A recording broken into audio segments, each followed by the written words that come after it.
So what is the auto-programmed self? The auto-programmed self is something, it's the subconscious, so it's reactions to situations. So in general, if you're having a conversation with somebody and you get defensive, or you become angry, you become depressed, or any of those things that you create in your own mind, it could be something that somebody else had caused to you, in the past and so forth, that made your brain turn around and create these auto-programmed responses and reactions. And they happen just like instantly, typically. And that's where you deal with mental health issues, whether it's chronic, whether it's mild, whatever. Those are the things that you'll start to develop.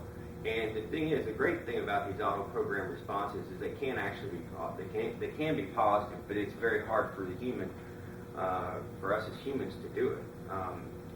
Something happens in your life, excluding like tragedy and stuff like that. But if something happens in your life and you react in a way that after you've reacted, things have settled down an hour, 2, 3 later, and you realize maybe I overreacted to that.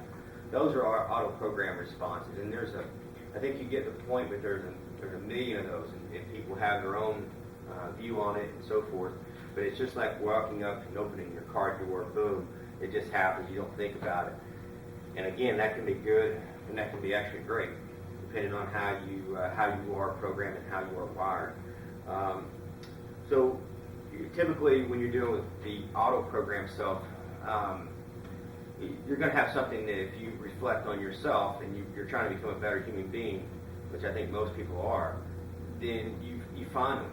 If you understand what the auto-programmed self is, you will find these things, whether you get angry fast, you get sad really fast, you get anxious really bad, you get too much stress, accumulation, you don't get rid of it. All these little things and so forth, how you deal with something just right on the spot.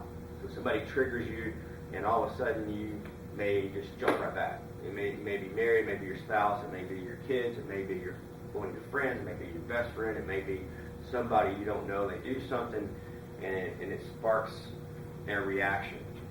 And then you don't like that reaction, so your job is to change it. So this whole series is going to be changing the auto-programmed self. You have to look back and understand what it really is, and you would have to believe in it, that you are auto-programmed. It's past experiences and past things that have happened, and you've created in your mind to look at the world as it in that way. So you have to dial back a little bit and go, wait a minute, maybe there's a way to handle this a little bit better. And the trick is, if something happens on the spot, it's tricky because of the fact you can't go do your meditation right on the spot. You can't really do your kettlebells on the spot. You can't go take a walk. You can't go to the bookstore. You can't go do all these things that will get your mind off of it and redirect yourself. You have to deal with it on the spot. And that's what makes the auto-program responses really tricky. So I'm going to give you my best view and what I know that has worked for me. You have to look at it as when you're doing your workouts. Those are all things that you're developing for the next day, or maybe the next 5 minutes, the next hour, the next day, and so forth. So the things you're doing right now are going to affect tomorrow. And the more you can get into changing your health and your lifestyle, redirecting your focus, being when you meditate, learning how to deal with, asking to deal with, anger issues, depression issues, whatever issues you have, stress issues, anxiety issues, whatever frustrations you have as you're doing your meditation after you've done your workouts and so forth, you'll find that it's easier, to redirect yourself. I wouldn't say that you can eliminate it. It's possible that you can eliminate the problem altogether, but it's just minimizing the risk potential, especially if you are, if you really have been diagnosed with having severe issues, whether, like again, it be anger, stress, anxiety, depression, whatever they are, if you've been phobias and so forth. And what you find is, if you go back all the way to the source, what you'll find with the auto-programmed self is it is yourself. You created all these things.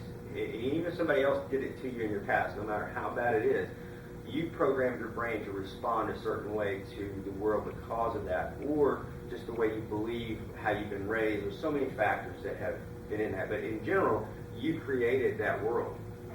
And when you can learn to say, well, if I can create that world, why can't, and that's the world I don't want to be in, I don't like that, I don't like that part about me, but that's the world I created, then it tells you you have the opportunity to change the way you view the world in the future because you created this. And what they have found is, in studies with the brain and neuroscientists and so forth, is what they found is it's the past few years of how you've been living, thoughts and reactions and things, and then you judge your views in the world and yourself and all that based on all these things in the past. So it's very important to start changing right now, be in the present, and changing yourself every day to who you want to become and who you're going to become. And so the auto program self is by far and away, it's the trickiest, it's the toughest way to, the toughest thing to deal with as far as in mental health, because it is such a reaction. So it's so programmed in, just like your computer, and to restart that whole thing and to get it to work the right way for you can be really challenging. But you see miracle stories all the time with this, with changing the auto program self. So, you know, your conscious self, for an example, would be if let's say you start a diet. This is a good example between your conscious self and your auto program self. If you start a diet, easiest way to look at this, you know that the diet is better for you. It's going to make you healthier. You're going to look better. You're going to feel better. Everything's going to be better, and you realize that, and you start the program up because of the feelings. So all these thoughts, the thoughts about it with the conscious part, then your middle self takes over and you start to go, okay, well, let's start this program up. And boom, and you start it up. Once you get to a certain level, there's this plateau, whether it's the weight or whether it's boredom or whatever it may be. It's just like, you know, I'm just tired of doing this. That's your auto program self that most Americans have faced in the past. They go, I'm just tired of doing this, you know. And the auto program self starts giving you key ideas and thoughts and reactions to get out of that diet. Get back to your auto program self, which is the bad diet, the one